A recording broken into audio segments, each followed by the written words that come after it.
நேர்கள்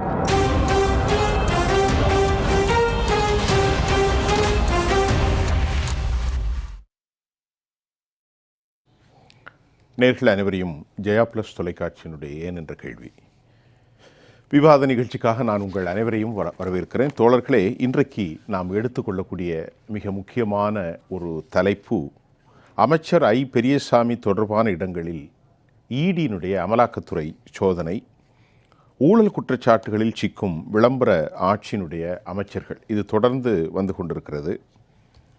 உண்மையிலேயே இங்கே திமுகவினுடைய அமைச்சர்கள் 11, 12, 13 பேர் இப்படி தொடர்கிறது. செந்தில் பாலாஜி மட்டுமல்ல, ஐ பெரியசாமி மட்டுமல்ல, ஏவா வேலு, துரைமுருகன், பொன்முடி, இப்படி ஒரு பெரிய லிஸ்டே இருக்கிறது. அவற்றிலிருந்து பலர் விடுதலையாகலாம் அல்லது மௌனியாக போகிவிடலாம். இந்த விவகாரங்கள் எல்லாம் ஒரு பக்கம் இருக்கிறது. ஆனாலும் அவருடைய மகள், மகன், அவருடைய தொடர்புடைய இடங்களிலெல்லாம் ஈடி ரைடு நடந்திருக்கிறது. அதே போன்று குறிப்பாக காவல்துறையினுடைய அதிகாரியை திராவிட முன்னேற்றக் கழகத்தினுடைய தொண்டர்கள் மறித்திருக்கிறார்கள். அவர்களை இடம் பெயர்ந்து செல்வதற்கு கூட அனுமதிக்கவில்லை என்ற செய்தியும் நமக்கு வந்திருக்கிறது. இதற்கிடையில் எம்எல்ஏ விடுதியில் அமலாக்கத்துறை சோதனையில் ஈடுபட்டிருக்கக்கூடிய எஸ்பி உதயகுமார் அவருடைய எப்படி எம்எல்ஏ ஹாஸ்டலில் உள்ளே நுழைவது என்று வழக்கும் பதிவு செய்யப்பட்டிருக்கிறது. இப்படியெல்லாம் பல குழப்பங்கள் நடந்து கொண்டிருக்கிறது. இது ஒரு தேர்தல் திருவிழா அல்ல. ஆண்டுக்கு ஒரு முறை கோயில் திருவிழா அல்லது தர்காக்களில், சர்ச்சுகளில் எல்லாம் நடக்கும் அல்லவா? அப்படி ஒரு திருவிழாவை போன்று அமைதியாக போகிற நேரத்தில் அமலாக்கத்துறை ரெய்டு ஒரு பரபரப்பை ஏற்படுத்துகிறது. சரி, திமுகவினர்கள் செய்கிற அட்டூழியங்கள், அவர்கள் செய்கிற ஏராளமான மணல் கொள்ளைகள், கனிமவள கொள்ளைகள், டாஸ்மாக் விவகாரம் இப்படி போய்கொண்டே இருக்கிறது. ஆனால் இங்கு பொது புத்தியில் ஒரு விவகாரம் தொடர்கிறது. அது மக்களிடத்தில் நாங்கள் பேசினோம். ஏதோ வருகிறார்கள், நடத்துகிறார்கள், அதற்கு பின்பு மௌனியாக போகிறதே, என்னதான் நடக்கிறது என்ற கேள்வியும் பொது புத்தியில் ஆழமாக பெனிட்ரேட் ஆகிருக்கிறது. ஊடுருவி, எம்படட் என்று சொல்வார்கள் ஆங்கிலத்தில், பசுமரத்து ஆணி போல் பதிந்திருக்கிறது. இதற்கான பல விடைகளை தேடத்தான் வேண்டும். இந்த நிகழ்ச்சியில் நாம் இதெல்லாம் பேச போகிறோம். நம்மோடு பேசுவதற்கு பாஸ்கரன் கிருஷ்ணமூர்த்தி, துறை சார்ந்து, அது மட்டுமில்லை கல்வியாளர், எழுத்தாளர் ஐயா அவர்கள் வந்திருக்கிறார். திரு பாஸ்கரன் கிருஷ்ணமூர்த்தி. அதே போன்று அரசியல் விமர்சகராக திரு தேவப்பிரியா, பொருளாதார நிபுணராக மரியாதைக்குரிய ஐயா வெற்றி விடியல் சீனிவாசன். பாஸ்கரன் சார், இப்போது இந்த ரெய்டு மொத்தத்தில் நான் கேட்குறேன், நீங்கள் எப்பவுமே கொஞ்சம் அரசியல் இதுகளை இல்லாமல் பொதுவான விதிகளை பேச போகிறீங்க. இதை நாம் பேசிக்கிட்டே இருக்கோம். இன்றைக்கு தேவப்பிரியா, நாளை நான், இப்படி தானே வருது. இதனுடைய ஆரம்பம் அடியும் முடியும் தெரியாமல் சென்று கொண்டிருந்தார்கள் அல்லவா? இப்படியே செல்கிறது. என்னங்கிறத உங்களுடைய துறையில் இருக்கல, நீங்கள் ஒரு இன்கம் டேக்ஸ் துறை சார்ந்த ஆளுமையா அந்த காலத்தில் உங்களுக்குள்ள அனுபவங்களை சொல்லுங்கள். இது என்ன தான் நடக்கு? முதல்ல அமலாக்கத்துறை அப்படிங்கிறது இங்கிலீஷில் என்ஃபோர்ஸ்மெண்ட் டைரக்டரேட், இடி. ஆனால் நம்ம நல்லா ஞாபகம் வச்சுக்கணும், இது வந்து ஒரு புலனாய்வு அமைப்பு தான். It's only investigating agency. பெயரில் அமல் அப்படின்னு இருந்தாலும் கூட, இங்கிலீஷில் என்ஃபோர்ஸ்மெண்ட் இருந்தாலும் கூட, they don't have so much power to enforce anything. Okay. அதனால் பல பேருக்கு என்னென்னா, அமலாக்கத்துறை என்றால் அதனால் அமல் செய்ய முடியுமானா அமலாக்க முடியாது. சரிங்களா? அதனால் எதுவும் என்ஃபோர்ஸ் பண்ண முடியாது. என்ன பண்ண முடியும் அப்படின்னா, ஒரு விசாரணை நடத்தி அல்லது மேற்கொண்ட தேவையான ஆய்வுகள் நடத்தி இது மாதிரியான ஒரு குற்றம் நடந்திருக்கிறது அப்படின்னு சொல்லிட்டு முதல் தகவல் அறிக்கையை நீதியத்தின் முன்னால் சமர்ப்பிக்க முடியும். நீதியம் அப்படிங்கிறது ஜுடிஷியரி, எஃப்ஐஆர். ஆமாம் ஆமாம். அதனால் அதுக்கப்புறம் அது அடுத்த கட்டத்துக்கு கொண்டு செல்ல வேண்டியது நீதியத்தின் பொறுப்பு. It's responsibility of judiciary to take it forward. சரிங்களா? ஜுடிஷியரி தான் போகணும்.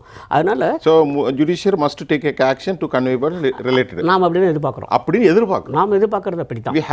ஆமாம் ஆமாம். அதுக்கும் இன்றைக்கி பேசலாம் தான் இருக்கோம் நாம். இப்போ நீங்கள் பார்த்தீங்கன்னாக்க, ஒரு புலனாய்வு அமைப்பு அப்படிங்கிறது ஒரு விசாரணை நடத்துகிறது அல்லது ஒரு ஆய்வு நடத்துகிறது, உண்மைதானா என்று சோதித்து பார்க்க நினைக்கிறது. அதன் பிறகு தான் நீதியத்துக்கு முன்னால் ஒரு முதல் தகவல் அறிக்கையை தாக்கல் செய்ய முடியும். ஆனால் இதில் 2-3 விபரீதமான டெவலப்மெண்ட்ஸ் சொல்லுங்க நான் பார்க்குறேன். ஏற்றுக்கொள்ள முடியாது. விபரீத போக்குகள் சொல்லலாம். ஆமாம், அது ஒரு ட்ரெண்டு தான். ஒரு டேஞ்சரஸ் ட்ரெண்ட். என்ன அப்படின்னா, நீங்கள் உள்ளவே வரக்கூடாது, அப்படிங்கிறது வந்து அதுவும் ஒரு இந்திய அரசாங்கத்தினுடைய மிக முக்கியமான ஒரு புலனாய்வு அமைப்பு அங்கே விசாரணை நடத்துவதற்குத்தான் வருகிறது. ஆனாலும் ஏதோ ஒரு காரணம் கட்டி நீங்கள் எங்களுக்கு இதுக்குள்ளே வரக்கூடாது அப்படின்னு தடுக்க நினைக்கிறார்கள் இல்லையா? அங்கேயே என்னால் ஏற்றுக்கொள்ள முடியவில்லை. இதுவரை இந்த மாதிரி நடந்ததே இல்லை. இதுகாரும் அப்படி ஒரு சம்பவம் இதுகாரும் இந்திய சரித்திரத்தை நடந்ததில்லை சுதந்திர இந்தியாவில்.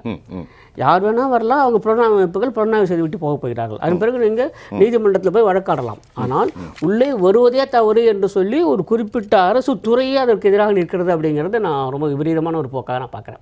அது எந்த ஒரு வழக்காக இருந்தாலும் எனக்கு அதை பற்றி கவலை இல்லை. நீங்கள் சொன்ன மாதிரி தான் எனக்கு அரசியலுக்குள்ள போக நம்ம வந்து அந்த துறையை தான் பேசலாம். அந்த துறையினுடைய பங்கு என்ன?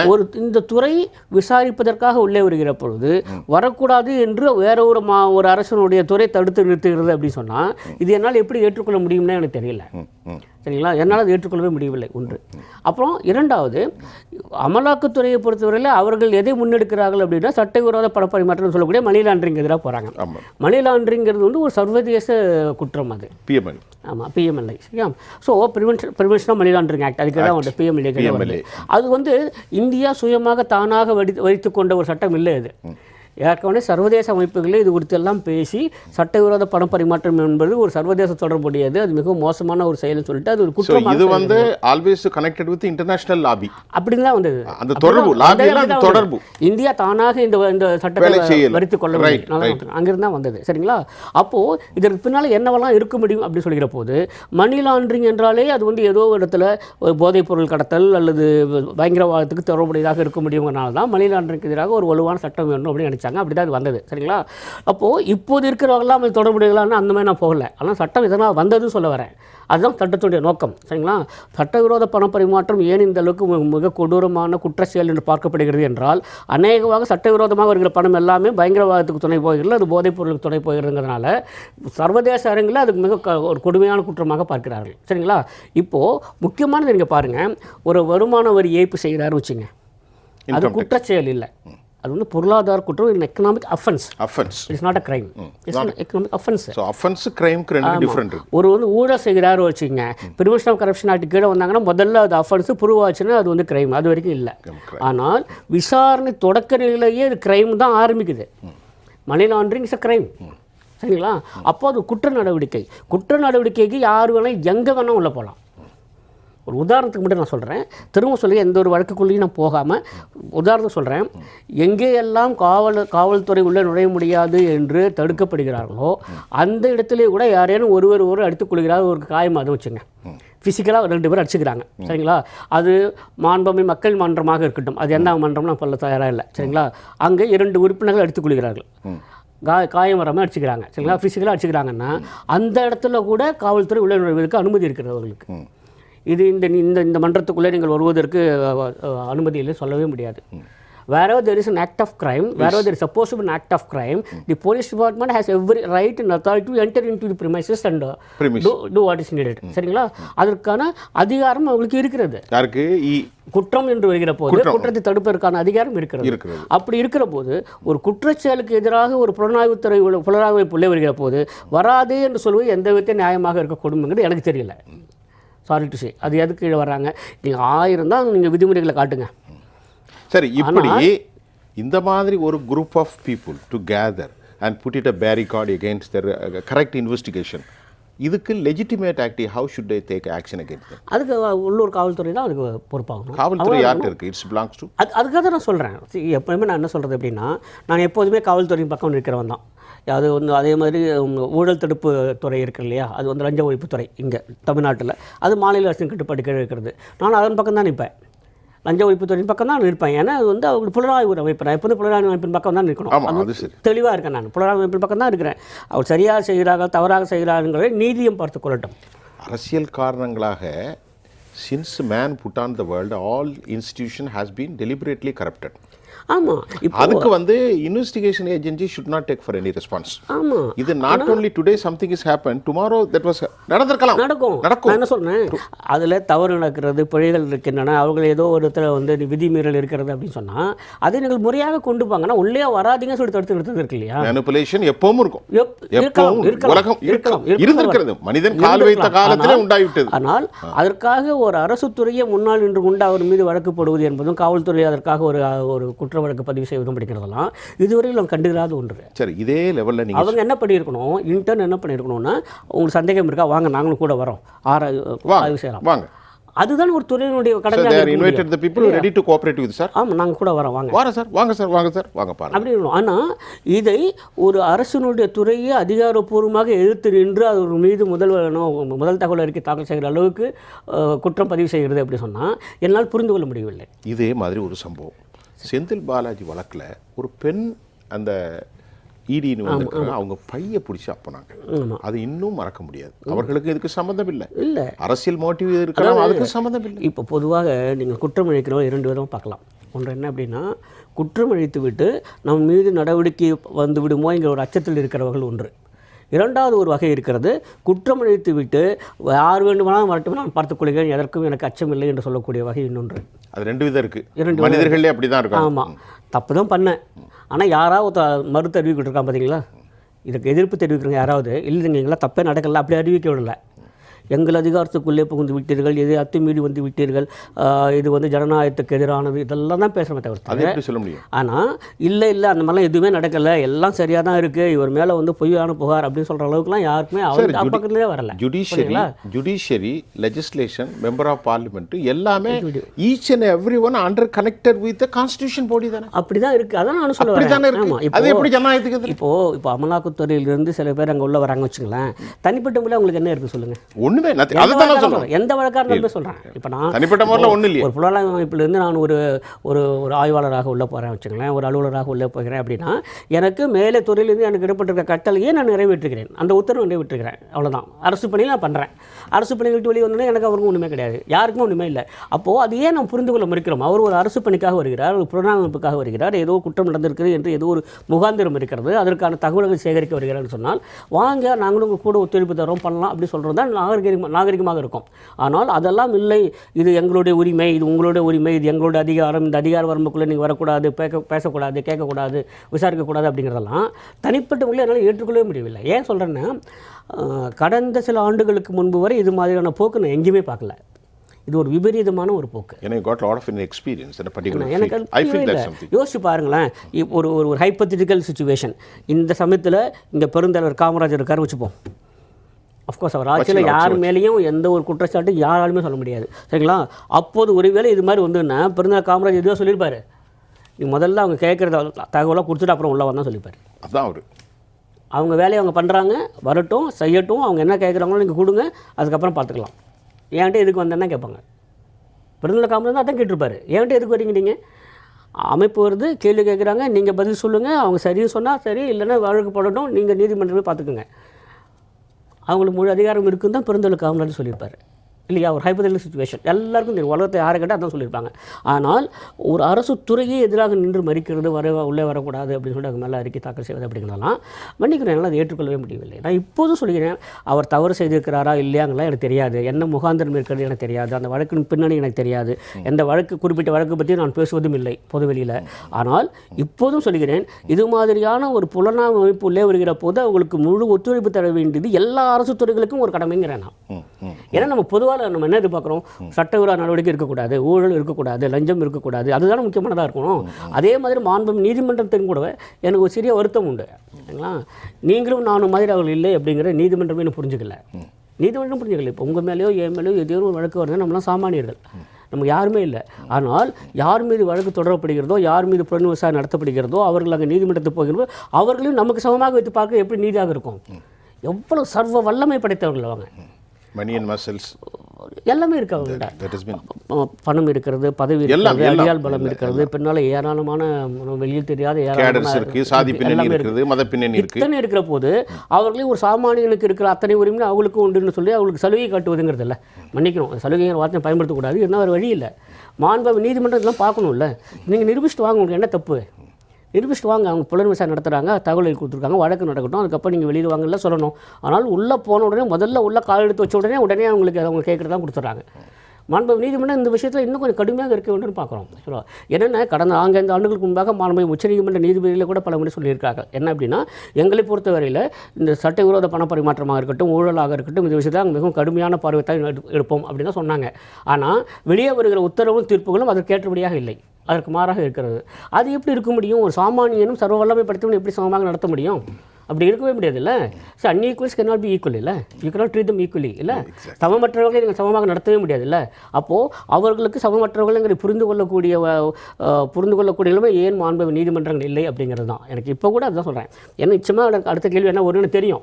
அடுத்த கேள்வி என்ன வரும்னு தெரியும். இத்தனை சோதனைகள் நடைபெற்றிருக்கணும், அதுக்கப்புறம் என்ன தான் நடந்தது அப்படின்னு கேட்பீங்க. அது நம்ம பேசுவோம். ஆமாம், அதுக்காக இப்போ ஏன்னா கிட்டத்தட்ட ஒரு 14 நிமிஷமாக ஒரு துறை சார்ந்த ஆளுமே நான் ஏன் பேச அலோவ் பண்ணேன்னா, நல்லா கவனிங்க, அடிப்படைத்துவமான இந்திய மரபுகள் என்ன, இந்தியாவுடைய இன்ஸ்டிடியூட் பாசி, central bureau of investigation, enforcement direct, income tax, how is it differ from each one. நேரடியாக இடி போக முடியாது. இடி இன்னொரு கம்ப்ளைண்ட்டை பேஸ் பண்ணி தான் போக முடியும். இடி டைரக்டாக யார் மேலே எடுக்க முடியுமா? Is it possible to take an action anyone? முகாந்திரம் இருக்கிறது. அதுக்கு முன்னாடி கீழே இருக்கும்ல. லஞ்ச ஒழிப்புத்துறை அப்படி வந்து தானே வர முடியும். நம்ம நிறைய பேசுவோம். இப்போ இதில் நான் திமுக எல்லாவற்றையும் நமக்கு வந்து இந்த நிகழ்ச்சி அப்படி தான் கொண்டு போக முடியும். இல்லை, நான் அதுக்குள்ள வரல. நீங்கள் அந்த வரல. இப்போ திரு தேவப்பிரியா, திமுக அமைச்சர்களில் குற்றம் இல்லாதவர்கள் இல்லை. 33 அமைச்சர்களா, மொத்தம் 35. அதில் கிட்டத்தட்ட 13ன்னா 50 விழுக்காடுக்கு கொஞ்சம் கம்மின்னு வைங்களேன். அனிதா ராதாகிருஷ்ணன் கால்நடைத்துறை அமைச்சர், ஐ பெரியசாமி, இப்படி தொடரும். ஏற்கனவே செந்தில் பாலாஜி மகா மன்னன், இன்டர்நேஷ்னல் ஃபிகராக அவர் இருக்கிறார் இல்லையா? ஆக இப்படி ஒரு அரசாங்கத்துக்கு எதிராக அரச நிலைப்பாடுகளில் அரசத்துறை அமைச்சர்களுக்கு எதிரான குற்றச்சாட்டு ஒரு பக்கம். அதில் எத்தனை சதவீதம் உண்மை, எது ஃபால்ஸு, எது உண்மை, அங்கெல்லாம் விசாரணை போயிட்டுருக்கோம். ஆனால் நம்முடைய மரியாதைக்குரிய பாஸ்கர் கிருஷ்ணமூர்த்தி சொல்கிற போது உண்மை இல்லாமல் அங்கே சொல்ல முடியாது.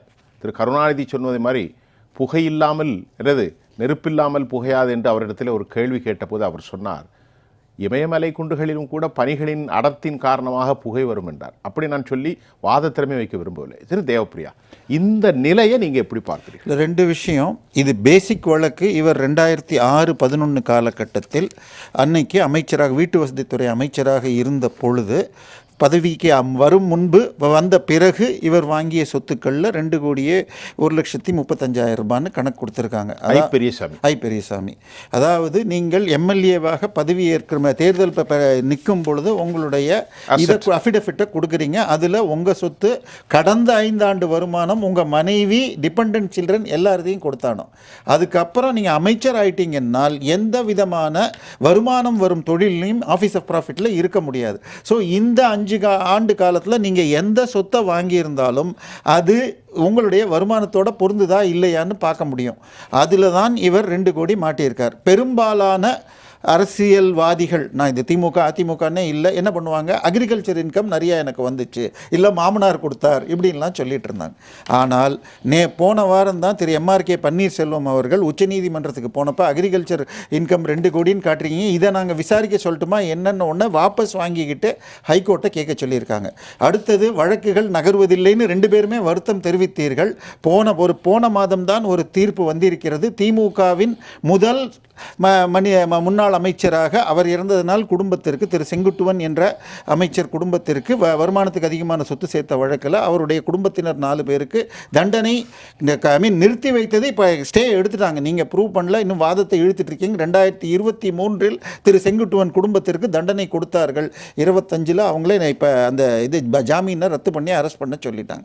இப்போ பிரச்சனை என்னன்னா, இவர்கள் அதாவது தமிழகத்தில் இது சர்க்காரிய கமிஷனில் இருப்பாங்கம்பாங்க. நான் அந்த வரியை நேரடியாக படித்ததில்லை. விஞ்ஞான ரீதியாக ஊழல் செய்வார்கள்பாங்க. இந்த ஆட்சி, அதாவது அந்த மாதிரி ஒரு வார்த்தை இல்லை. நான் அதான் நேரடியாக இல்லை அப்படி ஒரு வார்த்தைலாம் இல்லை, நான் படிச்சிட்டேன். ரைட். ஆனால் நம்ம அரசியல் சொல்லாடல்களில் வரும்.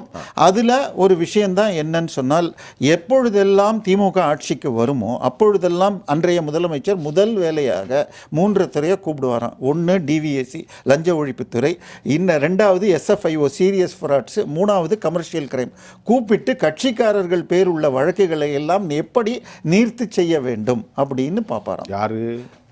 திமுகவின் முன்னாள் இன்றைய முதல்வருடைய தந்தையார் பேரை சொல்லுங்களேன். திரு மு. கருணாநிதி அவர்கள். அதுக்கு இவ்வளவு சுத்திரியா? இல்ல, நான் இது எல்லாமே முடிஞ்சு இன்றைய முதல்வர் திமுக முதல்வர் அதையே இவரும் பின்பற்றி இந்த ஆட்சி வந்த பிறகும் ஒவ்வொரு அமைச்சரையாக டிவிஎஸ்சிலிருந்து விடுவிச்சதையெல்லாம் எடுத்து தான் ஆனந்த் வெங்கடேஷ் அவர்கள் கொண்டு வந்தார். அதே மாதிரி இவர் பேரில் உள்ள லஞ்ச ஊழல் வழக்கில் போன ஆட்சியில் அப்பீல் பெண்டிங்கில் இருந்ததை திரு வேல்முருகன், ஜஸ்டிஸ் வேல்முருகன் ரெஸ்டோர் பண்ணதுக்கு அப்புறம் தான் இப்போ வந்திருக்கு. சார், இது 2 கோடின்னு சொன்னால் அவங்கெல்லாம் சிரிப்பாங்க. ஒவ்வொருவரும் பல ஆயிரம் கோடிக்கு அதிபதிகளாக இருக்கிறார்கள். திமுக இந்த எலெக்ஷனை சந்திக்கிறதுக்கு முதல்ல 7 மண்டலமாகவும் அப்புறம் 8வதாக ஒருவரையும் சேர்த்திருக்கு. ஒவ்வொருவரும் 2000 கோடி ஒரு மண்டலத்திற்கு ஒதுக்கி செலவு செய்வதாகவும் ஆல்ரெடி முதல் பகுதியாக 300 கோடி போயிடுச்சுலாம் பத்திரிகைகளில் திமுக ஆதரவு பத்திரிகைகளே எழுத ஆரம்பிச்சிருச்சு. ஸோ இப்போ 2 கோடினா சிரிப்பாங்க. ஆனால் அவர் வருமானத்திற்கு அதிகமான சொத்து சேர்த்திருக்கார். என்னென்ன கணக்குன்னா அஃபிடவிட் 2006 அஃபிடவிட்டில் என்ன கொடுத்தார், 2011 அஃபிடவிட்டில் என்ன கொடுத்தார், அவர் பேரில் இல்லை என்னென்ன சொத்துக்கள் வாங்கியிருக்கு. ஏன்னா செந்தில் பாலாஜி எல்லாருக்கும் தெரிஞ்ச பேர்னு சொன்னதுனால ஒரு சின்ன வீடு தான் ஒன்று கட்டுறதுக்காக அவர் ஆரம்பித்தார். ஒரு சாதாரண 2.8 ஏக்கர் தான் கரூர் திருச்சி பைபாஸ் ரோடு மேலே. அதை அவருடைய தம்பியின் மாமியார் 10,80,000 ரூபாய்க்கு வாங்குறாங்க. 2.8 ஏக்கர், அது 1,10,000 சதுரடி. அதை 10,80,000 ரூபாய். ஹவுசிங் போர்டில் எவ்வளோ தெரியுமா ஒரு இடம்? 300 சதுரடியா? அதில் இன்னைக்கு பல குடும்பம் இல்லை, அதை இன்னும் விளக்கினா தான் உங்களுக்கு புரியும். அந்த இடம் எப்படின்னா, இந்த இடமும் ரெசிடென்ஷியல் இல்லை கமர்ஷியல், இந்த இடமும் ரெசிடென்ஷியல் கமர்ஷியல். இந்த நடுவில் இருக்கிற இவர் வாங்கின இடம் மாத்திரம் அக்ரிகல்ச்சராக வச்சுக்கிட்டு பண்ணாங்க. ஆனால் சரி, அதுதான் அதுக்கு மதிப்புன்னு சொன்னால், அந்த விற்றவங்க ஏற்கனவே விண்மில் ப்ராஜெக்டுக்காக 30 கோடி ரூபாய் அந்த இடத்தை வச்சு லோன் வாங்கினதாக ஈசி கொடுக்குது.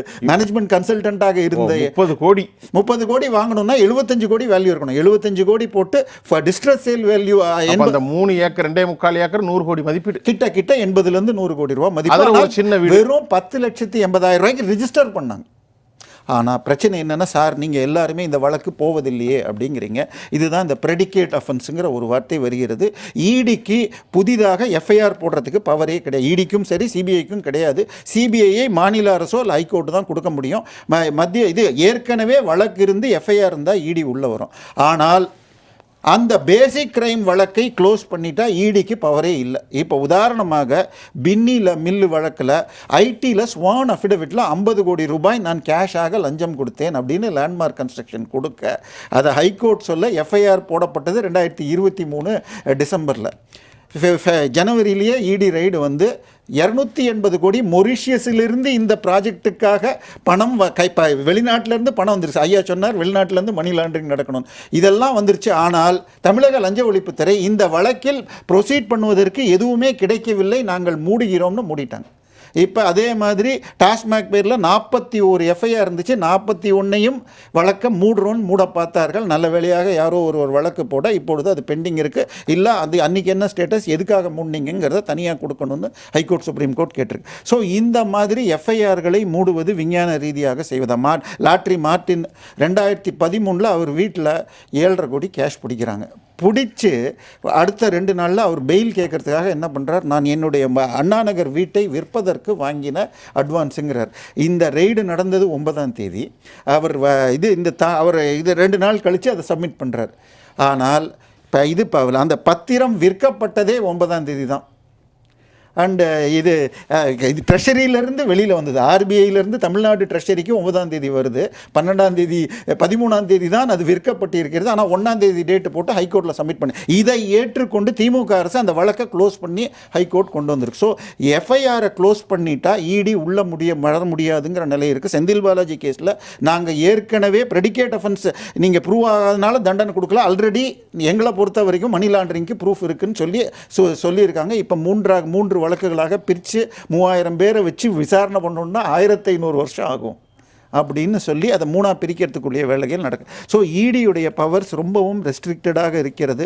அது வரணும். இதுவே இருந்தால் கூட இவருக்கு இதை தாண்டி இவருடைய துறை கூட்டுறவு மற்றும் இது ஊரக வளர்ச்சித்துறை, இதில் எங்கே ஃபினாயில் வாங்கிறதுலேருந்து ப்ளீச்சிங் பவுடராக வாசனையே வரலையான்னு கார்பரேஷன் நடந்து இது எல்லா கார்பரேஷன் எல்லாம் வேறொரு துறையிலும் மீதி உள்ள அனைத்து முனிசிபாலிட்டிஸும் இவருக்கு கீழே வருது. சரி. ஸோ இது மாதிரி ஒவ்வொரு விஷயத்திலும் வருது. இதை தாண்டி ரேஷன் கடை, இதில் அப்பாயின்மெண்ட்டில் கேஷ் ஃபார் ஜாப் ஸ்கேமில் சேலத்தில் மிக பெரிதாக பேசப்படுகிறது. அப்படி இதெல்லாம் இவருடைய திரைக்கீழ் தான் வருது. பெரியசாமி இன்னொன்று, போன ஆட்சியில் நடந்ததுன்னு சொல்லப்பட்டாலும் 3000 பேரை விட்னஸாக சேர்த்துருக்காங்க. இதே மேற்கு வங்காளத்தில் 26,000 டீச்சர்ஸை கேஷ் ஃபார் ஜாப் ஸ்கேமில் பண்ணப்போ ஹைகோர்ட் டிஸ்குவாலிஃபை பண்ண, சுப்ரீம் கோர்ட் ஸ்டே கொடுத்து அவர்களும் இது பண்ணி, ஆனால் இங்கே இன்னைக்கு வரைக்கும் யாரையும் நீக்கணும்னு சொல்லி போகல. லஞ்சம் கொடுத்து வேலை வாங்கியவர்களை நீக்குவதை நோக்கியும் போகலை. இங்கே தமிழகத்தை பொறுத்தவரை நிச்சயமாக ஒரு பெரிய தேவை. சட்டமே வீக் ஆகுதா, அங்கே தான் பிரச்சனையே வருது. சரி, இப்போ நம்ம ஏன்னா ஒரு தெளிவாக பேச வேண்டியிருக்கு. எப்போவுமே ஒரே ஸ்டைலில் பேச முடியாது. ஒரு விஷயங்களை மக்களுக்கு தெளிவுபடுத்தணும். ரைட். ஒரு பொருளாதார நிபுணர், வங்கித்துறை ஆளுமை, நீங்கள் உங்கள் பதில் என்னன்னு வைங்க. இந்த அமலாக்கத்துறையின் தொடர் பணிகள், வேலைகள், அதனுடைய விளைவுகள், கான்சிக்வன்சஸ். பாஸ்கர் அவர்களும் தேவப்பிரியா அவர்களும் குறிப்பிட்டதெல்லாம் தாண்டி ஏதாவது இருக்கான்றதை பார்த்து சொல்லணும். சொல்லுங்கள்.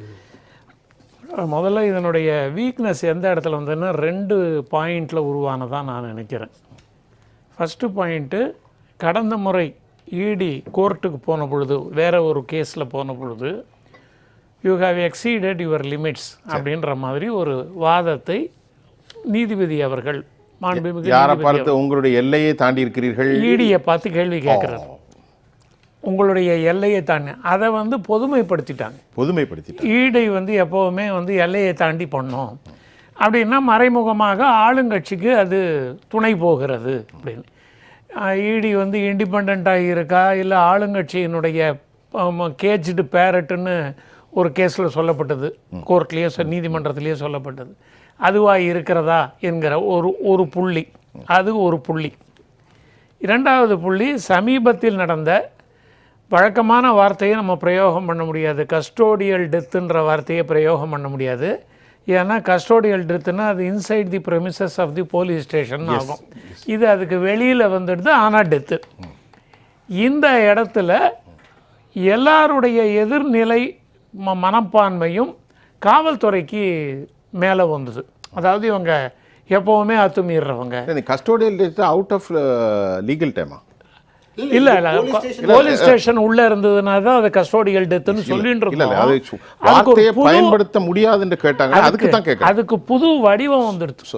அந்த டெத்து வெளியிலேயே நடக்கலாம் அப்படின்னு வந்தது. அது நார்மலாக வெளியில் நடக்கக்கூடியது ஒரு என்கவுண்டராக இருக்கும். இது டெத் ஆகி போச்சு. அது புது வகையாக. நீங்க சொல்றது சிவகங்கையினுடைய அஜித்குமாருடைய மரணம் எஃப்ஐஆர் போடாமல் மடப்புறம் காவல் நிலையத்திற்கு உட்பட்ட அந்த பின்னால் உள்ள கோயில் இடத்தில் வைத்து மானாமதுரை மாவட்டத்திலிருந்து ஒரு சொல்லும்போது யோசிச்சேன். அதனால எந்த அளவுக்கு இந்த காவல்துறை மேல ஒரு எதிர்நிலை மனப்பான்மை மக்களுக்கு உருவாயிருக்கு. ஏன்னா எல்லாரும் ஏதாவது ஒரு இடத்துல காவல்துறையினால ஏதாவது கட்டுப்படுத்தப்பட்டிருப்பாங்க, ஒன்வேல போன போதாவது மாட்டியிருப்பாங்க. நான் அன்றைக்கே நினச்சேன் அப்படின்ற மாதிரி இந்த 2 அமைப்பு மீதும் ஏற்பட்டு இருக்கக்கூடிய எதிர்நிலை மனப்பான்மையும், பாஸ்கர் கிருஷ்ணமூர்த்தி அவர்கள் குறிப்பிட்ட அந்த ஒரு வாசலில் நின்றுட்டு இருந்த லேடி, அப்போ நீங்கள் கேள்வி கேட்ட பொழுது சொன்னாங்க, அவங்கள ஹாரஸ் பண்ணுறது, அவங்கள சுற்றி நின்று அழுத்தம் கொடுத்த பொழுது சம்மந்தமே இல்லை. அது அவங்களுக்கு என்ன, அவங்க புரிஞ்சிக்காமல் இருந்துட்டாங்க. இது முழுக்க வீடியோகிராஃப் ஆகுதுங்கிறது தெரியல அவங்களுக்கு. ஆமாம், அவங்களுடைய பழைய நிலையிலேயே ஏதோ ஒரு இடத்துல கண்ணுக்கு தெரியாமல் போயிடும், ரொம்ப பதட்டமாயிட்டாங்க. அவங்கள கொண்டு போய் கவர்மெண்ட் ஹாஸ்பிட்டல் அட்மிட் பண்ணது தானே ஸ்டார்டிங் பாயிண்ட்டு. யாரும் நம்ம அதை பெருசாக பேசலை. அவங்க கவர்மெண்ட் ஹாஸ்பிட்டல் அட்மிட் ஆகி அவங்களுக்கு ட்ரீட்மெண்ட் கொடுத்தது தான் முதற் புள்ளியாச்சு. அப்போ டிபார்ட்மெண்ட் கொஞ்சம் முழிச்சுக்கிட்டாங்க. இப்போ இன்றைக்கி இருக்கக்கூடிய ரைடில் கூட உள்ளே வரக்கூடாது அப்படின்னு தடுத்த மக்களும் பின்னால் கொஞ்சம் வித்ட்ரா பண்ணிக்கிறாங்க. அதன் பிறகு காவல்துறையை ஏற்படுத்தி இருக்கிற மதியத்திற்கு மேலே போட்டிருக்கிற ஒரு கேஸும், இந்த 2ம் காவல்துறை போட்டிருக்கிறது லீகல் டேர்முக்குள்ளே போயிட்டாங்க, அவங்க லீகலாக பார்த்துக்கிறாங்க. பட் ஒருத்தர் உள்ளே வரக்கூடாதுன்னு சொல்லி ஹாரஸ் பண்ணி பண்ணுற பொழுது இது எதற்கு வழிவகுக்குன்னா surprise raid during midnight வரும். இனிமே பண்ணுற போது கண்டிப்பாக பகல் நேரத்தில் எல்லாரையும் கூப்பிட்டு நம்ம செய்கிற மாதிரி ஃபோன் அடிச்சிருவாங்க. ஆமாம், அதனால் இல்லை அவங்க உள்ளே போயிட்டாங்கன்னா அதுக்கப்புறம் அவங்கள நீங்கள் வெளியில் விட முடியாது. அவங்க பேராமிலிட்ரி ஃபோர்ஸோடு போக ஆரம்பிச்சுட்டாங்க. இதுக்கு நடுவுலேயே போக பல அனுபவங்கள் கிடைச்சிடும். அதனால் இது நாம் புரிந்து கொள்ள வேண்டியது, இந்த இடத்துல இடி போன தடவை கேஸில் தங்களுக்கு கேட்கப்பட்ட சூடான சவுக்கடி கேள்விகளுக்கு தங்களை தயார்படுத்தி கொண்டு வந்திருப்பார்கள்ங்கிறது நம்ம புரிஞ்சுக்கணும். அவங்க சும்மா வந்திருக்க மாட்டாங்க. அதாவது 3 மாதம் முன்னாடி 4 மாதம் முன்னாடி ஒரு ரைடுக்கு போகிற பொழுது அவர்களுக்கு இருந்த தயார் நிலையை விட இன்றைக்கு அவர்களுக்கு தயார் நிலை இன்னும் கூடுதலாகவும் கூர்மையாகவும் இருக்கும். அதனால் அவங்களுடைய வலு சேர்க்கப்பட்டிருக்கிறது. இன்னொன்று அக்கௌண்டன்சி. இதில் வருமான வரியாக இருந்தாலும் சரி, ஈடியாக இருந்தாலும் சரி, ஒருவர் பணம் சேர்க்கின்ற பொழுதும் அதற்காக வைத்திருக்கக்கூடிய கணக்குகளும், கையில் 10 ரூபா இருக்கணும்னு கணக்கு சொன்னால் கையில் 10 ரூபா தான் இருக்கணும், 11 ரூபாய் இருக்கக்கூடாது, குறைவாகவும் இருக்கக்கூடாது, கூடுதலாகவும் இருக்கக்கூடாது. இந்த இடத்துல பெரும்பாலானவர்கள் தவறு செஞ்சுருவாங்க. ஒரு பினாமி பேரில் சொத்து வாங்குகிறோன்னு வச்சுக்கோங்க. இந்த பினாமிங்கிறவர் எங்கேயோ யாரோ கண்ணுக்கே தெரியாமல் இருந்தாருன்னா அது வேறு மாதிரி. ஆனால் அவர் தன்னுடைய தொடர்போடு இருந்து விட்டார், மொபைல் ஃபோனில் அவருடைய நம்பர் இருக்கிறதுன்னா இது அவர்களால் செய்ய முடியாமல் போய்விடும். தற்பொழுது இருக்கக்கூடிய வருமான வரி சட்டம், அது மட்டுமல்ல அதனோட பின்புலத்தில் இருக்கக்கூடிய வங்கி பரிமாற்றங்கள் எல்லாம் மிகச் சிறியதாக இருந்தால் கூட கண்காணிப்பிற்குள் வரக்கூடியதாக அமைந்து விட்டது. நம்மளுடைய சேவிங்ஸ் அக்கௌண்ட்டில் 1500 ரூபா நமக்கு வட்டி கொடுத்துருக்காங்கன்னா, ஒரு 30 வருஷத்துக்கு முன்னாடி நான் வங்கியில் பணியாற்றிய பொழுது இது எங்கேயுமே தெரியாது. வெறும் 1500 ரூபா வட்டி. ரொம்ப வட்டி இருந்தால் அது எல்லாமே மேனுவல் தானே, ஒன்றுமே இருக்காது. அந்த லெஜர் எடுத்து அதை கண்டுபிடிக்கணும். அது எவ்வளோ கஷ்டம், அது ரொம்ப கஷ்டம், அதை கண்டுபிடிக்கவே முடியாது. ஆனால் இப்போ அப்படி கிடையாது. எந்த இடத்தில் உட்கார்ந்து கொண்டும் இதை பார்க்க முடிகிறது. ஆதலால் பழைய வழிமுறைகளை வைத்துக்கொண்டு இவர்கள் நடத்துகின்ற, ஒரு மனிதர் நடத்துகின்ற இது போன்ற நடவடிக்கைகள் சரியாக வராது. இப்போ 4வது நிலைக்கு நம்ம போயிருக்கிறோம். முதல் நிலைங்கிறது கருப்பு பணம். அது ஒரு காலகட்டத்தில் இருந்தது, அதற்குண்டான கட்டுப்பாடுகள் வந்து விட்டன. அதற்கு அடுத்தது இருந்தது ரெட் மணின்னு சொல்லுவாங்க. ரெட் மணிங்கிறது ஒருவருடைய ரத்தத்தை உறிஞ்சி உருவாக்கி வேறு ஒரு காரியத்திற்கு பயன்படுத்துது. அதாவது 100 ரூபாய்க்கு ஒருத்தனுக்கு கூலி கொடுத்துட்டு அவன்ட்டு 1000 ரூபாய்க்கு வேலை வாங்குறது. ஏதாவது ஒரு முன்னேறாத ஒரு நாட்டில் ஆற்று பகுதியில் கிடைக்கக்கூடிய மாணிக்க கல்களை எல்லாம் குறைந்த விலைக்கு வாங்கி வெளியே விலைக்கு விற்பது, அது ரெட்டுன்றது. இப்போ தீவிரவாதத்திற்கும் பயங்கரவாதத்திற்கும் பயன்படுகின்ற ஒன்றாக இருப்பதனால்தான் பாஸ்கர் கிருஷ்ணமூர்த்தி அவர்கள் மிகச்சரியாக சொன்னது போல், ஏதோ அந்த பிஎம்எல் சட்டம் வந்து நாமளாக வரிச்சிக்கலை, உலக அரங்கிலே அது உருவாக்கப்பட்டு நாம் ஏற்றுக்கொள்ள வேண்டிய அவசியமும் தேவையும் இருந்தது, நிர்பந்தம். ஆமாம், ஏன்னா அதனுடைய வீச்சு உலக நாடுகளாக இருக்கிறது. இப்போ மணிலாவை எடுத்துக்காங்க, இல்லை வேறு ஒரு நாட்டை எடுத்துக்காங்க, டாக்ஸ் ஹேவன்னு சொல்லுவாங்க. பணம் எங்கே போகுது? இங்கேருந்து அந்த நாட்டுக்கு போகுது, அந்த நாட்டிலேருந்து உருமாறி திரும்ப மீண்டும் இங்கே வருகிறது. உருமாறி வருகின்ற விஷயங்கள் எல்லாமே தீவிரவாதத்திற்கு துணை போகக்கூடிய, அது சாதாரண மதுவால் நடப்பதில்லை, போதை மருந்தால் மட்டுமே நடக்கிறது.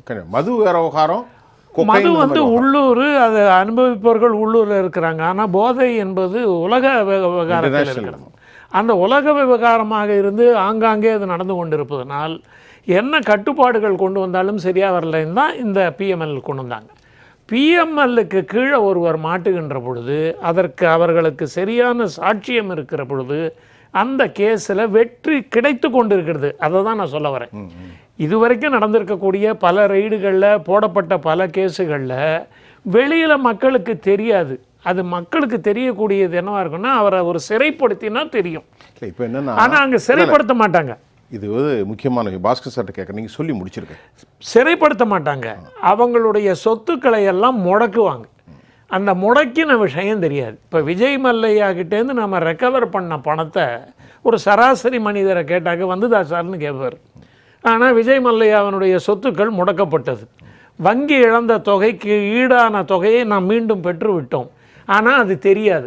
ஏன் தெரியாதுன்னா, ஒரு பாமரனாக, ஒரு சாமானியனாக, ஒரு சாதாரண மனிதனாக சிறை தண்டனை கிடைத்தால் மட்டுமே அது தண்டனைன்னு மீடியா ஃபோக்கஸ் பண்ணும். அதனால் இப்போ என்ன ட்ரெண்ட் ஆகிட்டுருக்கு, இந்த பணப்புழக்கம் நடந்து கொண்டு இருக்கிறது பாருங்கள். அதற்கு அரசாங்கமே ஒரு விதம் பண்ணியிருக்கிறது, அதுக்கு ஒரு எதிர்ப்பு கூட வந்தது. பெரிய அளவு நோட்டுகள், 2000 ரூபாய் நோட்டுகள்லாம் அச்சடிப்பதை நிறுத்தி 500 ரூபாயை கொஞ்சம் குறைச்சி சர்க்குலேஷன்லேருந்து வெளில வந்ததை திரும்ப கொண்டு விடாமல் பண்ணி நோட்டுகளை சுருக்குவதன் மூலமாக நாம் பரிவர்த்தனையை ஒரு ஆப்பு மூலமாகவோ அல்லது வங்கி மூலமாகவோ நடத்துகின்ற பொழுது இவையெல்லாம் தானாக குறைந்து கொண்டே வரும். ஏன்னா பணம் அச்சடிக்கலை, பணம் அச்சடித்தா தானே நீங்கள் அதை பதுக்கி வைப்பீங்க. பணம் எங்கே இருந்தாலும் கஷ்டமாக இருக்கும். அதாவது ரொம்ப எளிமையான ஒரு உதாரணம் சொல்கிறேன். நான் ரோட்டில் நடக்கக்கூடிய ஒரு இரும்பு தண்டை எடுத்து கொண்டு போய் ஒரு இடத்துல போட்டு பணம் வாங்க முடியும். ரோட்டில் ஒரு இரும்பு தண்டு ஓரமாக இருக்குது, யாரும் கவனிப்பார் இல்லை, நான் எடுத்துன்னு போய் ஒரு இரும்பு கடையில் போட்டு பண்ணோம். தண்டவாளத்தை எடுத்துக்கிட்டு போய் நான் கடையில் போட்டேன்னாலோ, இந்த மேன்ஹோல் கவர் சைஃபன் கவர் இருக்க ரோட்டில் கார்பரேஷனோடது அதை எடுத்து கொண்டு போனாலோ நானும் மாட்டிப்பேன், எனக்கு பணம் கொடுக்குற ஆளும் மாட்டிப்போம். மூணுமே இரும்பு தான். பப்ளிக் ப்ராப்பர்ட்டி முதல்ல சொன்னதும் இரும்பு தான்.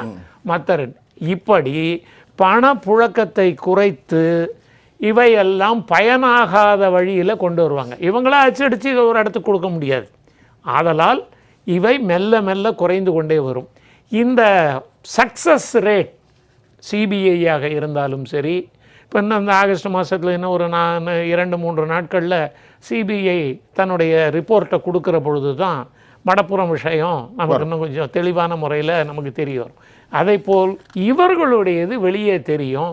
பணப்புழக்கம் குறைகின்ற பொழுது அதன் மூலமாக எடுக்கப்படுகின்ற நடவடிக்கைகள், ரொம்ப உச்சத்தில் சொல்லணும்னா தேர்தல் நடவடிக்கைகள் எல்லாமே முடங்கி போகிற பொழுது தானாக அது ஒரு நிலைக்கு வரும்.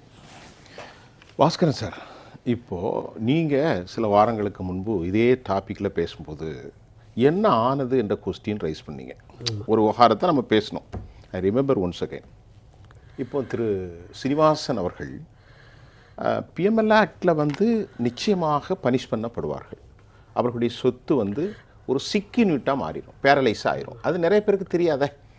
கோர்ட்டுக்கு போகணும், வண்டியில் ஏற்றணும், ஹேண்ட்கப் போடணும், ஜெயிலில் அடைக்கணும். இது மட்டும்தான். That incident is going to be hectic talks among the society. இந்த மாதிரி நடந்தா. ஆனால் இது நடக்காத. ஆனால் இது கண்டிப்பாக பனிஷ் பண்ணப்படுவார்கள் அப்படிங்கிறார். ஆமாம். இன்னைக்கு கேட்டது இதனுடைய முடிவு வெளியிலே தெரிய மாட்டேங்குது. அது கதையும் சொன்னேன். அவர் இப்பொழுது தண்டனை இப்ப 23 வந்த தண்டனைக்கு ஸ்டே வாங்கியிருந்தார். அவர் பிஎம்எல்ஏ பத்தி இதுதான் டிவிஎஸ்சி கேஸ் தான்.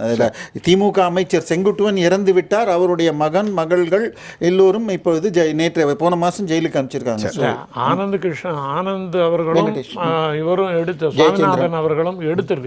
இவற்றையெல்லாம் ஓபன் பண்ணணும்னு சொல்லி இருக்கிறதே ஒரு மாபெரும் திருப்பமாக நீதிமன்றத்தில் நான் பார்க்கிறேன். நிச்சயமா ரொம்ப ஆச்சரியமா. 2-3 நாள் நான் தூங்க முடியல. அனந்த வெங்கடேசன் கோட்டட் வெரி கிளியர். ஆமா. எங்க ஒரு சின்ன வழக்கு, பொன்முடி வழக்கும், பொன்முடி அல்ல, தங்கம் தென்னரசு வழக்கும், கேகேஎஸ்எஸ்ஆர் வழக்கும் பேர் மட்டும்தான் மாற்றம். ஒரு இடத்துல Thangam Thennarasu address number 26, KKSSR Ramachandran address 13/1 தெருவு பேர் நீட்டோம். ஆனால் உள்ளே படித்து பார்த்தீங்களா அப்படி இருக்குது. இதை தான் ஆனந்த வெங்கடேஷன் கொஸ்டின் ரைஸ் பண்ணார். அதே தான் சார் இப்போ சார் சொன்னது. இப்போது ஒரு விஷயத்தை நம்ம ஒன்றும் ஞாபகம் வச்சுப்போம். என்ஃபோர்ஸ்மெண்ட் டைரக்டர்னு சொல்கிற அமலாக்கத்துறையினுடைய அந்த வெப்சைட்டில் நீங்கள் போனீங்கன்னாக்க எல்லாருமே பார்க்கலாம். அநேகமாக ஒரு மாதத்துக்கு 10 சொத்துகள் வரை முடக்கப்படுகின்றன. ஆன் அன் ஆவரேஜ் சராசரியாக ஒரு மாதத்துக்கு 10 சொத்துகள் வரை முடக்கப்படுகின்றன. நீங்கள் போய் பொது வழியில் பார்த்தாலே தெரிஞ்சிடும். சரிங்களா? அது யாரும் அமலாக்கத்துறை சொல்லவில்லை அப்படிங்கலாம் இல்லை. ஏன்னா ஒவ்வொரு முறை எந்த ஒரு சொத்து கையகப்படுத்தப்படும் போதும், எந்த ஒரு சொத்து பறிமுதல் செய்யப்படும் போதும் உடனடியாக அதை பொது வெளியிலே அமலாக்கத்துறை அறிவிக்கிறது. இப்போ நீங்கள் போய் என்ஃபோர்ஸ்மெண்ட் டைரக்டர்னு அடிங்க, ஓப்பன் ஆகும் வெப்சைட். அதில் போய்ட்டு நீங்கள் என்னெல்லாம் இந்த நடந்திருக்கு இந்த ஒரு மாதத்தில் அப்படின்னு நீங்கள் பார்த்தீங்கன்னாக்கா இருக்கும். பெர்மனெண்ட்டாக இருக்கும். கடந்த பல ஆண்டுகளாக என்னெல்லாம் நடந்ததுங்க இருக்கும். அதனால் இதில் அந்த கையகப்படுத்துவதுங்க இருக்கு இல்லையா, பறிமுதல் செய்வது இருக்கு இல்லையா, அந்த சொத்து பறிமுதல் என்பது வெளிப்படையாக அதிலே இருக்குது, பொது வெளியிலே இருக்கிறது. சரிங்களா? நாம் போய் அதை பார்க்கணும், அவ்வளோதான், அது ஒன்றுமே இல்லை. அது ஒன்று. அப்புறம் இரண்டாவது, இது மாதிரியான வழக்குகள் எல்லாம் புலனாய்வு அமைப்புகளை பொறுத்தவரையிலே அவங்களோட வரம்பு ஓரளவுக்கு தான் இருக்கிறது. அதுக்கப்புறம் புலனாய்வு அமைப்புகளுக்கு அது வேலையே இல்லை. போன முறை கூட நம்ம சொன்னோம் இதே தான். புலனாய்வு அமைப்புகள் வேலை என்னென்னா, விசாரணை செய்துவிட்டு ஒரு குற்றப்பத்திரிகை தாக்கல் செய்து விட்டால் அவங்களோட பணி முடிந்து விடுகிறது. புலனாய்வு அமைப்புடைய வழக்கறிஞர்கள் அங்கே போய் வழக்கை எதிர்கொள்ளும், அவளே எதிர்கொள்வார். அவ்வளோதான். அது பிறகு எல்லாமே நீதியத்தின் முன்னால் தான் இருக்கிறது. It is before the judicial. முதல்ல அதே கருத்து சொன்னீங்க. ஆமாம். அதனால் அதுக்கப்புறம் அவங்க ஒன்றுமே பண்ணவே முடியாது. தீர்ப்பாயத்திற்கு முன்னால் இருக்கிறது. ஆமாம், நீதிபதி முன்னாள், நீதியம் தான். ஆமாம், ட்ரிபியூனல் கூட கிடையாது. ட்ரிபியூனல் இது நேரடியாக நீதியத்தின் முன்னால் தான் இருக்குது, ஜுடிஷியல் முன்னால் தான் இருக்குது. அப்போது ஜுடிஷியலில் போகும்போது அங்கே ஒரு பெரிய ஒரு தடை இருக்கிறது, ஒரு தடுப்பு இருக்கிறது மிக நிச்சயமாக இந்தியாவில். என்ன அப்படின்னா, அவர்கள் 2 தத்துவங்கள் அடிப்படையாகத்தான் இந்திய நீதியம் இயங்குகிறது. என்ன அப்படின்னா, சிறிய அளவிலேயே ஒரு குற்றம் வந்து முழுமையாக நிரூபிக்கப்படாமல் ஒரு சிறிய அளவிலேயே ஒரு சந்தேக மையம் இருந்தாலும் கூட ஐயத்தின் பலனை அவர்கள் தருகிறார்கள், சந்தேகத்தின் பலனை குற்றம் சுமத்தப்பட்டவர்கள் மீது தருகிறார்கள். சரிங்களா? அதுதான் இந்திய நீதியத்துடைய கொள்கையாகவே இருக்கிறது. அதனால் பல பேர் அதிலிருந்து வெளியே வர முடிகிறது ஒன்று. அப்புறம் இரண்டாவது, குறிப்பிட்ட ஒரு ஒரு ஒரு குற்ற வழக்கில் ஒரு பக்கம் நீங்கள் பார்த்தீங்கன்னா ப்ராசிக்யூஷன் சைடு அமலாக்கத்துறைங்கிறது அரசு தரப்பு. அப்போது அரசு தரப்புக்கு இன்னும் அதிக பொறுப்பு இருக்க வேண்டும் என்று நீதியம் எதிர்பார்க்கிறாங்க.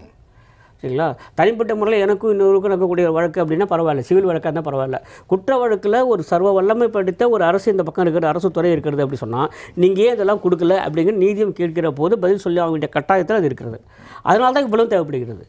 இன்றைக்கி நடந்த இந்த விஷயங்கள் பேசிகிட்டு இருக்கோமே, இதெல்லாம் ஏன் தேவைப்படுகிறதுனா, நாளைக்கு நீதிமன்றம் கேட்கிற போது பதில் சொல்வதற்கு எனக்கு சாட்சியம் வேண்டும், அதுக்கு தகுந்த நிரூபணம் வேண்டும், எனக்கு அது கொடுக்கணும். அப்போ இதெல்லாம் பண்ணால் தான் முடியும். அங்கே எனக்கு எங்கே ஒரே ஒரு புதிர் வருகிறது அப்படின்னு சொன்னால், பல சமயங்களில் நான் பார்க்குறேன், sorry to say because I high regards for Indian judiciary, ஆனால் பல சமயங்களில் பார்த்தீங்கன்னாக்கா புலனாய்வு அமைப்புகளுக்கு தான் கேள்வி கேட்குறாங்க. நீதியம், அதாவது இன்வெஸ்டிகேஷன் ஏஜென்சிட்ட தான் கேள்வி கேட்பாங்க, திரும்ப கேட்குறாங்க. நீ ஏன் அது பண்ணல, நீ எப்படி போன, நீ ஏன் வரம்பு மீறினா, உனக்கு என்ன அதிகாரம் இருக்குது, இதெல்லாம் கேட்குறாங்களே தவிர்த்து குற்றம் நடந்திருக்கிறதுக்கு சாத்தியம் இருக்கிறதே அவர்கள் பக்கம் நமக்கு ஆதரவாக இது போய்விடுமோங்கிற ஒரு நிலைப்பாட்டை ஏன் வந்து நீதிமன்றம் எடுக்கவே மாட்டேங்கிறன்னு தெரியவில்லை. கடந்த சில ஆண்டுகள் தொடர்ந்து பார்த்துட்டே வரேன். சாரி டு சே நடந்துகிட்டு இருக்கு. மனசு ரொம்ப வேதனையாக இருக்குது. ஏன்னா குற்றம் சாட்டப்படுகிறது, அதுமாரி குற்றம் இருக்குதுன்னு வந்து புலனாய்வு அமைப்பு நம்புகிறது அப்படின்னா நடத்திட்டு போங்களேன், வழக்கு நடத்திட்டு போங்களேன், அதில் என்ன தவறு இருக்கிறது? ஆனால் மீண்டும் மீண்டும் மீண்டும் மீண்டும் புலனாய்வு அமைப்புகளை குறிவைத்து அவள் மீது கேட்கப்படுகிற கேள்வி இருக்கு இல்லையா, அதனால் ஏற்றுக்கொள்ளவே முடியவில்லை. புலனாய்வோட வேலையே அதுதாங்க, அதுதான் பணியாகணும். நீங்கள் கேள்வி கேட்டீங்கன்னா எப்படி நடக்கும்? சரிங்களா? அப்போது அந்த இடத்துல தான் நான் இப்போ கூட நினைக்கிறேன், மாண்புமிகு நீதிமன்றம் இன்னமும் இதே வேறொரு கோணத்தில் அணுக வேண்டும் நான் பார்க்குறேன். புலனாய்வு அமைப்புகளின் பார்வையிலேருந்து நீங்கள் அதை பாருங்கள், யாராக இருந்தாலும் பரவாயில்ல, எனக்கு அது நீங்கள் சொல்ல மாதிரி தான், எனக்கு அந்த கட்சியெல்லாம் கிடையாது. அவர்களுடைய சர்வ அதிகாரம் படைத்த சர்வ வல்லமை படைத்த ஒரு மனிதர் இருக்கிற அவர் மீது ஒரு குற்றச்சாட்டு பதிவாகிற போது அவர் வழக்கறிஞரை வைத்து வாதாடி வெளியே வரட்டுமே. அதற்கு ஒரு வாய்ப்பு கூட தராமல் தொடக்க புள்ளியிலேயே தொடர்ந்து புலனாய்வு அமைப்புகளை குறிவைத்து கேள்வி கேட்பதுங்கிறது மன்னிக்கும் என்னால் ஏற்றுக்கொள்ள முடியவில்லை. ஏன்னா புலனாய்வு அமைப்போட அழுத்தம் மிக அதிகம். அழுத்தம் சொல்கிறேன், அரசு தரப்புலேருந்து இல்லை, பணி அழுத்தம் சொல்கிறேன், பணி அழுத்தம். ஏன்னா நம்ம போய் நீதியத்துக்கு முன்னால் கை கட்டி நான் பதில் சொல்லணும், ஏன்னா சைட்டில் போய் இன்வெஸ்டிகேட் பண்ணணும், எல்லாம் பண்ணணும், மெசேஜ் கலெக்ட் பண்ணணும், அப்புறம் வந்து கோர்ட்டை எதிர்கொள்ளணும், எல்லாம் பண்ணிவிட்டு அங்கே போனப்போ நீதிமன்றத்துக்கு முன்னால் கை கட்டி நின்று பதில் சொல்லணும். யார் குற்றம் செய்தவராக, குற்றம் சுமத்தப்பட்டவர் அவர் இல்லை, அவர் மீது விசாரணை நடத்திய நான் போய் ஒன்று நீங்கள் சொல்லுங்கள். அந்த டைமில் மாண்புமிகு நீதிமன்றம் இவரை குறுக்கீடு செய்வது ஏன் அப்படின்னு குறுக்கீடுங்கிறத விட இன்னும் கொஞ்சம் மாறுபட்ட கோணத்தில் அணுகலாமோ அப்படின்னு எனக்கு தோணுது. மாண்புமிகு நீதிமன்றம் கேட்கலாம், அவர்களுக்கு சில டவுட்ஸ் இருக்கும். மாண்புமிகு நீதிமன்றம் கேட்ட கேள்வியிலையோ அவர்கள் குறிப்பிட்ட அந்த புகார்களிலோ எனக்கு எந்த பிரச்சனையுமே இல்லை. ஆனால் இது எப்படி அணுகுவதும் பார்க்குற அந்த அணுகுமுறையிலே சற்று மாற்றம் வேண்டும் நினைக்கிறேன். அவர்கள் புலனாய்வு அமைப்புகள் பக்கம் நிற்பது தான் நல்லதுங்கிறேன் நான். அது அப்போ தான் முடியும். இல்லை நீங்கள் கேட்குற மாதிரி தான் அப்புறம் அந்த வழக்கு என்ன ஆச்சு அப்படின்னா ஒன்றுமே இல்லை. இப்போ இதுக்குள்ள இன்னொரு கேள்வி வருது, இதுக்கு பிஹைண்டா ஒரு பொலிட்டிக்கல் வெண்டேட்டா இருக்கலாமோ?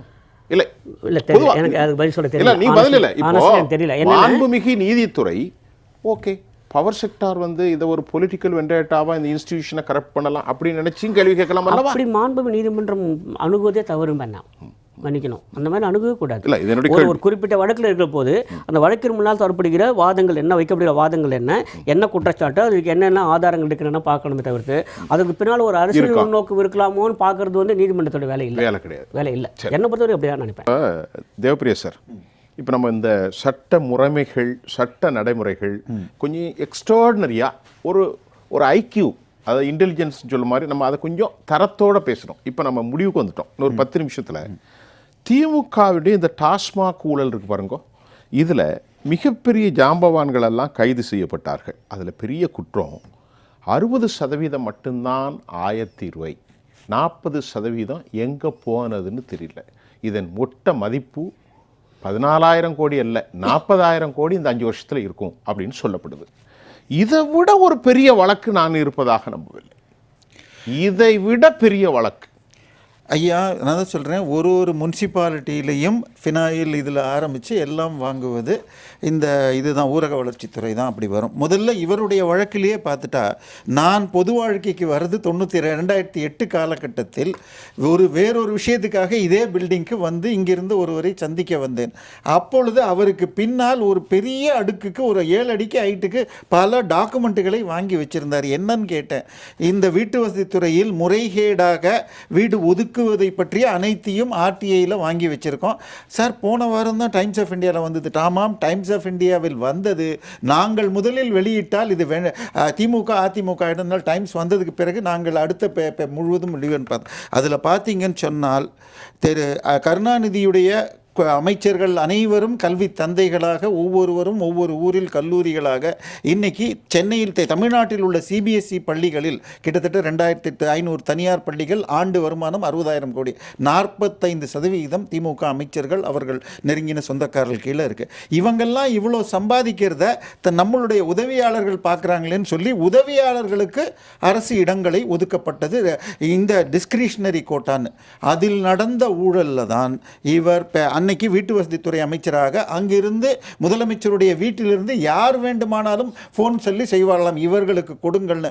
அரசு ஊழியராக இருந்தால் மேலே இருக்கிறவங்க இவர் அப்பழுக்கற்ற ஊழியர்னு சர்டிஃபிகேட் வாங்கணுமா? இல்லைன்னா உங்கள் மனைவி மகன் வயது வந்த மகனாக இருந்தால் லயன்ஸ் கிளப்பிலிருந்து இவர் சமூக ஊழியர் அப்படின்னு சொன்னால் கொடுக்கலாமும். இந்த மாதிரி திரு கருணாநிதி அன்றைய முதலமைச்சருடைய பாதுகாவலாக இருந்த டிஎஸ்பி பாண்டியன், கணேசன், வினோத் என்பவர்களுக்கு இதில் அதுக்கு பேர் என்ன சொல்கிறது, முகப்பேரில் அரசாங்க நிலங்கள் ஹவுசிங் போர்டில் கொடுக்கப்பட்டன.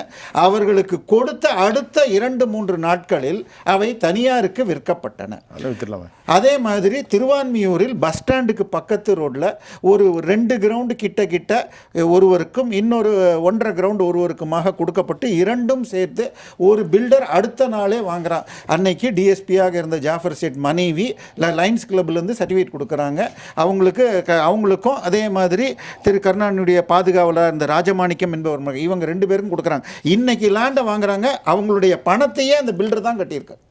ஆனால் இந்த வழக்குகள் எல்லாம் கீழ்கோர்ட்டில் இந்த ஆட்சி போய் மேனிப்புலேட் பண்ணி நாங்கள் அரசு விலைக்கு தான் விற்றோம். அதாவது கைட்லைன் வேல்யூக்கும் மார்க்கெட் வேல்யூக்கும் உள்ள டிஃப்ரென்ஸ் நான் இப்போ தான் சொன்னேன். 10,80,000 ரூபாய்க்கு ரெஜிஸ்டர் ஆகிருக்கு, ஆனால் அதோடைய சந்தை மதிப்பு 80 கோடி. ஸோ கைட்லைன் வேல்யூ எந்த ரேட்டில் எப்படி இருக்குங்கிறது அவங்க நினச்சா மேனிப்புலேட் பண்ணலாம். ஸோ நாங்கள் சந்தை விலைக்கு விட்டுருக்கோம், தள்ளுபடி பண்ணாங்க. அதையெல்லாம் மீறி இந்த அளவுக்கு வழக்கு வந்திருக்கு. சார், டிவிஏசி வருமானத்திற்கு அதிகமான சொத்து வழக்கை நேர்மையாக நடத்தினால் ஒருவர் கூட பழைய வழக்கிலிருந்து கூட தப்பிக்க முடியாது. நேர்மையாக நடத்தினால். உதாரணம் செங்குட்டுவன் தான் சொல்லிட்டேன். இன்னொன்று, தமிழக அரசு இப்போ உச்சநீதிமன்றத்தில் அந்த வழக்கு நடந்து கொண்டிருக்கிறது. அதாவது ஒரு மனுவை பாஸ் பண்ணி அனுப்பித்தால் கவர்னரோ ஜனாதிபதியோ 30 நாள் 90 நாளில் கையெழுத்து போடணும்னு சொல்லி ஒரு தீர்ப்பு வந்து அது இப்பொழுது மேல் அப்பீலில் இருக்குது. நான் சொல்கிறது, ஒரு ஸ்டே கொடுத்தால் அதிகபட்சம் 90 நாள் தான் வேலிடு, அதுக்குள்ளே கேஸை முடிக்கணும் அப்படின்னு பண்ணுவாங்களா? திரு ராகுல் காந்தி அவர்கள் வழக்கில் ஸ்டே வாங்கினார். எலெக்ஷனில் என்னுடைய எம்பி பதவி டிஸ்குவாலிஃபை, அந்த இது முடிஞ்சு அடுத்ததில் 1 வருஷம் ஆயிடுச்சு. இது வரைக்கும் அந்த வழக்கை நடத்தலை. எம்பி எம்எல்ஏ குற்றம் செய்திருந்தால் 6 மாதத்தில் முடிக்கணும்னு ஸ்பெஷல் கோர்ட்டு போட்டுட்டு, ஆனால் 2 வருஷமாக அந்த வழக்கு நடக்கலை. பொன்முடி வழக்கு அடுத்த ஸ்டேக்கு அப்புறம் நடக்கலை. மீதி ஒவ்வொருவராக நம்ம சொன்னால் 18 அமைச்சர்கள் பேரையும் சொல்லிட்டு வரணும். இதுதான் நீதிமன்றங்கள் இன்னும் சார் சொன்ன மாதிரி வேகமாக செயல்படணும், வைப்ரண்ட்டாக இருக்கணுங்கிறாங்க. சர்வ வல்லமை மிக்க அரசியல்வாதிகளை கேள்வி கேட்கறதுக்கு யார்? ஒரு அமைச்சர் போய் போலீஸ் ஸ்டேஷனில் போய் கையெழுத்து போட்டுட்டு வரணுன்னாலும் அவர் தொடரலான்னு இந்த ஆட்சி இது பண்ணி அதுக்கப்புறமாக உச்சநீதிமன்றம் தடுத்து அவர் அமைச்சர் பதவி போச்சு. இதுக்கு மேலே என்ன பண்ணுறதுன்னு தெரியல. தமிழக அரசின் மேல், தமிழக போலீஸ் மேல் நம்பிக்கை இல்லை அப்படின்னு சொல்லி சென்னை உயர்நீதிமன்றம் சொல்லுதுன்னா நம்ம என்ன சொல்கிறது? சீனிவாசன் சார், இந்த பேச்சில் கூட கடைசி பாயிண்ட்டாக ஒன்று சொல்லணும்னா, நான் முந்தைய சுற்றில் பேசினதனுடைய ஒரு ஆதாரமாக சொல்கிறேன். ஒரு பாட்டிலுக்கு 10 ரூபாய் எக்ஸ்ட்ரா, அதுதானே பரவலாக பேசப்பட்ட கம்ப்ளைண்ட்டு டாஸ்மார்க். அதை நிரூபிப்பது ரொம்பவும் கடினம், நிரூபிக்கிறது கொஞ்சம் கடினம். ஏன்னா நான் 10 ரூபா கொடுக்குறேன், அது கொடுக்கறதுக்கு எந்த இடத்துலையும் ப்ரூஃப் கிடையாது. இல்லையா? இல்லை, ஒரே ஒரு சின்ன விஷயம், ஸ்கேன் பண்ணி வாங்குறதுலையும் அப்படி பண்ணியிருக்காங்கன்னு சொல்லி. இல்லை, அந்த பாயிண்ட்டுக்கு தான் நான் வரேன். அந்த இடத்துல 10 ரூபா நான் எக்ஸ்ட்ரா கொடுக்குறத ப்ரூவ் பண்ணுறது ரொம்ப கஷ்டம். ஆனால் எக்ஸைஸ் டியூட்டியை விட்டு மேலே வந்திருக்கு பாருங்க, அது ரொம்ப எளிதாக மாட்டிக்கொள்ளக்கூடும். அதைத்தானே சொல்ல வரேன். 60-40 அந்த மாதிரி, அதாவது எந்த இடத்துல அக்கௌண்ட் வைக்கிறோமோ நாம வைக்கலனாலும் அவங்க இப்போ ஐயா அவர்கள் குறிப்பிட்டார் இல்லையா, ஒரு நிலத்தினுடைய மதிப்பு இவ்வளவு ரூபாய்க்கு வாங்கியிருக்காங்க அவங்க கைட்லைன் மதிப்பு வேற. அதுக்கு வந்து கொடுக்கப்பட்ட கடன் ஒன்று சொல்லியிருக்காங்க இல்லையா, அந்த கடன்லேயே வந்து 75% மதிப்பையோ 50% மதிப்பையோ தான் மார்ட்கேஜ் லோன் கொடுப்பாங்க. அது இப்படி இருக்கிற பொழுது இந்த வேலைக்கு போயிருக்குங்கிறத நம்ம கெஸ் பண்ணுற மாதிரி, இது யார் வாங்கினார்களோ விட்டார்களோ, இப்போ வங்கியில் கடன் கொடுத்துருக்காங்கன்னா அந்த இடத்துல 3 பேரோட சர்டிஃபிகேட் இருக்கும். வேல்யூவரோட சர்டிஃபிகேட் இருக்கும், ஐயாவே ஒரு வேல்யூவர் தான், வேல்யூவரோட சர்டிஃபிகேட் இருக்கும், உள்ள இன்டர்னல் ஆடிட்டர் ரிப்போர்ட் இருக்கும், ஸ்டாச்சுட்டரி ஆடிட்டர் ரிப்போர்ட் 3 இருக்கும். இந்த 3 பேரும் இவர்களுக்கு சாதமாக பேச மாட்டார். அதனால் மாட்டோம். அதாவது கணக்கு எங்கெல்லாம் இருக்கிறதோ அரைகுறை கணக்காக இருந்தால் மாட்டிடுவாங்க. அரைகுறை கணக்கு நம்ம வச்சுட்டோம் அப்படின்னா 10 ரூபாய்க்கு 10 ரூபா நம்ம கணக்கு காட்ட முடியாது. அது 10 ரூபான்னு புக்கு சொல்லும், கையில் இருக்கிறது 100 ரூபாயாக இருக்கும், மீதி 90 ரூபாய்க்கு நம்மக்கிட்ட கணக்கு இருக்காது. இதுதான் இந்த மாதிரி வழக்குகளில் ஒரு அரசுக்கு இருக்கக்கூடிய ஒரு துறைக்கு இருக்கக்கூடிய துருப்புச்சீட்டுகள். சரி, இப்போ நம்ம இந்த வழக்கினுடைய போக்கை அவதானிச்சிருக்கிறோம். சுருக்கமாக திரு பாஸ்கர கிருஷ்ணமூர்த்தி ஒரே ஒரு பதில் மட்டும் சொல்லுங்கள். இது ஒன்றுமே இல்லை, இப்போதும் சொல்கிறேன், தனிநபர்களை பற்றி எனக்கு கவலை இல்லை, அக்கறை இல்லை, அவர்கள் இப்படி வேணால் இருந்துட்டு போட்டோம். ஆனால் புலனாய்வு அமைப்புகள் ஒரு குற்றம் நடந்திருக்கிறது என்று நினைத்து கொண்டு உள்ளே செல்கிற போது புலனாய்வு அமைப்புகளின் பக்கம் நிற்க வேண்டியது ஒரு பொறுப்புள்ள குடிமகனின் கடமை. அவ்வளோதான். அது சரியா தவறா, குற்றச்சாட்டு நிரூபிக்கப்படுதா இல்லை என்பதை மாண்புமிகு நீதிமன்றம் தீர்மானிக்க பார்க்கலாம். அவ்வளோதான். நேயர்களே, நம்ம இதுவரைக்கும் அமைச்சர் ஐ பெரியசாமி தொடர்பான இன்றைக்கி நடந்த என்ஃபோர்ஸ்மெண்ட் டைரக்டரேட், அதாவது தொடர்ந்து அமலாக்கத்துறையின் ரெய்டுகள், தமிழக அமைச்சர்களில் 33க்கு மேற்பட்ட அமைச்சர்கள் இருக்கலாம், அதில் 12-13 அமைச்சர்களின் மீது தொடர்ந்து பல்வேறு குற்றச்சாட்டுகள். திராவிட முன்னேற்றக் கழக அரசுக்கு தேர்தல் நெருங்குகிற நேரத்தில் இது போன்ற ரெய்டுகளின் மூலம் பொது புத்தியிலே என்ன நடக்கப் போகிறது? அரசு ஏஜென்சிகளும் அரச பதவிகளை தன்னகத்தை வைத்திருப்பவர்களும் நீதிகளை பெற்றுத் தருவதற்குத்தான் இந்த அமைப்புகள் இதுபோன்று செயல்படுகிறதா என்ற கேள்விக்கு சட்ட முறைமைகளே நாம் பேசினோம். நம்முடையத்தில் மிகச் சிறப்பாக அதனுடைய விளைவுகள் என்ன, கான்சிக்வன்சஸ், எப்படிப்பட்ட ஒரு தாக்கம் ஏற்பட போகிறது என்பதெல்லாம் பேசினோம். மரியாதைக்குரிய திரு பாஸ்கர கிருஷ்ணமூர்த்தி அவர்கள், வெட்டுவிடியல் சீனிவாசன், சிறு தேவப்பிரியா, உங்கள் அனைவருக்கும் உளப்பூர்வமான நன்றி தெரிவித்துக் கொள்கிறேன். மீண்டும் மற்றொரு களத்தில் நான் உங்களை சந்திக்கின்றேன். அதுவரை உங்கள் அனைவரிடமிருந்தும் நான் உங்கள் சுஃபியான், ஜெயா ப்ளஸ் தொலைக்காட்சிக்காக நன்றி. மீண்டும் சந்திப்போம்.